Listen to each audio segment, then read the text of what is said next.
नमस्कार साथियों। आज चर्चा करते हैं कि आप अपने आप से अपनी कुंडली में किस प्रकार से देख पाएं कि आपके जीवन में धन की प्राप्ति, लाभ की प्राप्ति की स्थिति क्या रहेगी। साथियों, ये देखने के लिए आप वीडियो के साथ साथ अपने कागज लिए किसी भी चीज पर एक अपनी कुंडली बनानी खोल लें उसके लिए। अगर और मोबाइल में बनी हुई है तब भी आप उसके लिए कागज पे बना के रख लीजिए। ये कुंडली हम चर्चा कर रहे हैं मेष लग्न की है। आपकी कोई भी लग्न की कुंडली हो सकती है, लेकिन हर कुंडली में धन भाव ये रहेगा, लाभ भाव ये रहेगा। यहाँ कोई ना कोई नंबर लिखा हुआ होगा, उन नंबरों को आपको नोट कर लेना है। यहाँ 2 नंबर लिखा हुआ है और इस कुंडली में इस भाव का सामने 11 नंबर आ जाएगा। ये 2 हो गया और ये 11 हो गया। ये आपका लाभ हो जाता है और ये आपका धन हो जाता है। ये संपत्ति वो संपत्ति है जो आपके पैतृक रूप से मिलने वाली है। संपत्ति पिता से मिलने वाली है, दादा बाबा से लेगेसी में चली आ रही है, और ये वो संपत्ति है जो आप अपने परिश्रम से कमाएंगे। क्योंकि ये जो परिश्रम है आपका तीसरा भाव, ये परिश्रम का भाग्य भाव आपका 11वां भाव होता है। तो जो परिश्रम है, जो आपने कमाया है, वो प्रकृति के द्वारा दिया गया लाभ आपका जो है वो 11वां भाव कहलाता है। ये भाग्य भाव है आपका, किसका? आपके परिश्रम का। तो इन दोनों में ये बेसिक अंतर होता है। ये संपत्ति आप कमाते हैं और ये पैतृक रूप से मिलती है, लेकिन दोनों का कॉम्बिनेशन और दोनों के ग्रहों की स्थिति कुंडली के में ये बतलाती है कि आपकी संपत्ति की स्थिति कितनी अच्छी और मजबूत रहेगी। जैसे मान लीजिए ये नींव मिल गई आपके लिए, तो बढ़िया बिल्डिंग आप बना करके खड़ा कर देंगे।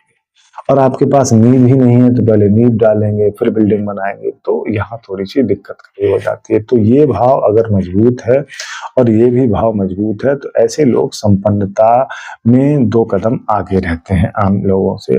अब ये भाव मजबूत है तो लगता है कि उत्तरार्ध में लोगों ने अच्छा धन कमाया, अच्छे जो है एक्युमुलेशन किया ऑफ मनी जो है।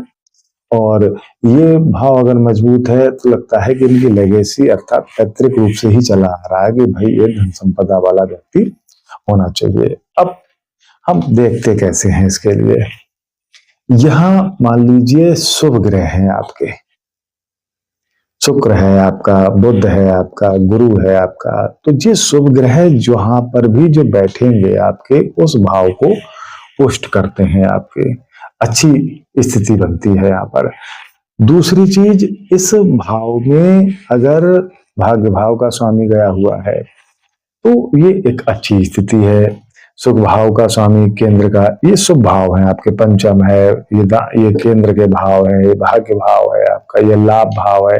तो इन भावों के स्वामी जो जो बनते हैं, जैसे मान लीजिए यहाँ पर 5वां तो ये सूर्य बन जाएगा, यहाँ जो नवम राशि आएगी तो गुरु बन जाएगा, यहाँ ये शनि बन जाएगा आपका, यहाँ चंद्रमा बन जाएगा, और ये 7वीं राशि शुक्र बन जाएगा है, इसका भी शुक्र स्वामी है। तो अगर इन भावों के स्वामी धन भाव में बैठते हैं तो कहीं ना कहीं हमें मदद मिलती है उस भाव से रिलेटेड रिलेशन से। जैसे यहाँ से अगर भाग्य भाव का स्वामी बैठ गया तो यहाँ पिता से आपको मदद मिलेगी, या बिजनेस से आपको धन कमाने में मदद मिलेगी, या आपके दोस्त या भाई वगैरह मदद करेंगे आपकी, या पत्नी का या पार्टनर का सहयोग आपको बहुत बड़ा रोल रहेगा आपके जीवन में, यहाँ माता का बहुत बड़ा रोल रहेगा, या संतान का और आपकी बुद्धि का बहुत बड़ा रोल रहेगा धन को कमाने के लिए। तो एक चीज तो ये है। दूसरी चीज, अगर इस भाव का स्वामी यहाँ बैठ जाता है, लाभ भाव में, भाग्य भाव में, पत्नी के भाव में, पुत्र भाव में, सुख भाव में, तो ये जो है आपका इस घर का स्वामी अच्छे भाव में चला गया। अब इसमें क्या होगा, यहाँ पर जब ये सुख भाव में आया तो आप संपत्ति के माध्यम से धन कमाएंगे या बुद्धि के माध्यम से धन कमाएंगे। आप यहाँ बुद्धि आपकी मदद कर रही थी, लेकिन यहाँ बुद्धि के माध्यम से आपको परिस्थितियां पैदा होंगी, या भाग्य पिता के सहारे परिस्थितियां पैदा होंगी धन कमाने के लिए, प्रोफेशन के सहारे आपके लिए जो है धन कमाने की परिस्थितियां पैदा होंगी। तो इस तरह से अगर स्थिति आपकी बन रही है, कोई भी इसके घर का स्वामी है और वो इन घरों में रखा हुआ है, तो उस रिलेशन की मदद से आपको धन के मामले में जो है ग्रोथ देखने को मिलेगी। लेकिन कुछ लोग विशेष धनी होते हैं, उनकी क्या स्थिति होती है?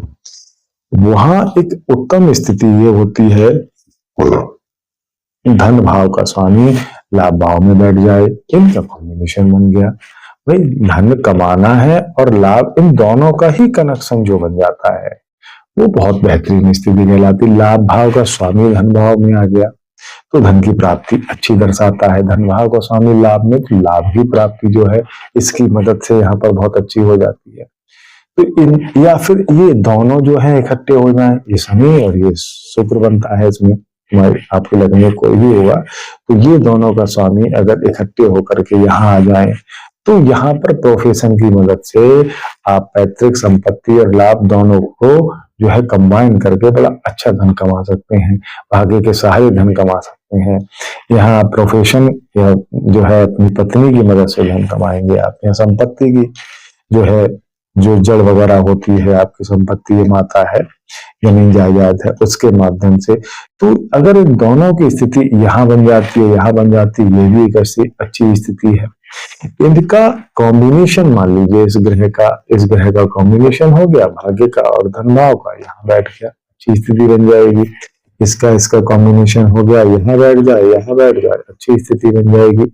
ओवरऑल कहने का अभिप्राय सिर्फ इतना है कि अगर धन भाव का स्वामी आपका 6, 8, 12 में नहीं गया है तो इसको कहते हैं कि ये खड्डे में ना जाना, अर्थात अब आपको कम परिश्रम में धन की प्राप्ति होगी। लेकिन अगर 6, 8, 12 में गया है तो अब आपको ये समझना है कि यहाँ आपको थोड़ा संघर्ष करना पड़ेगा, यहाँ आपको कुछ ना कुछ धन प्राप्ति के साथ में कोई ना कोई समस्या आएगी।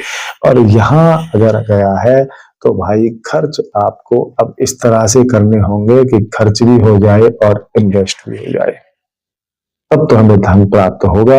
अन्यथा आप यहाँ खर्चे दर्शाता है, यहाँ परेशानी दर्शाता है, और यहाँ आपके झगड़े आदि पे धन खर्च दर्शाता है आपका। तो इस तरह से हम कुंडली में देखते हैं कि धन हमारा या लाभ हमारा वो हमें किस क्षेत्र से मदद कर रहा है।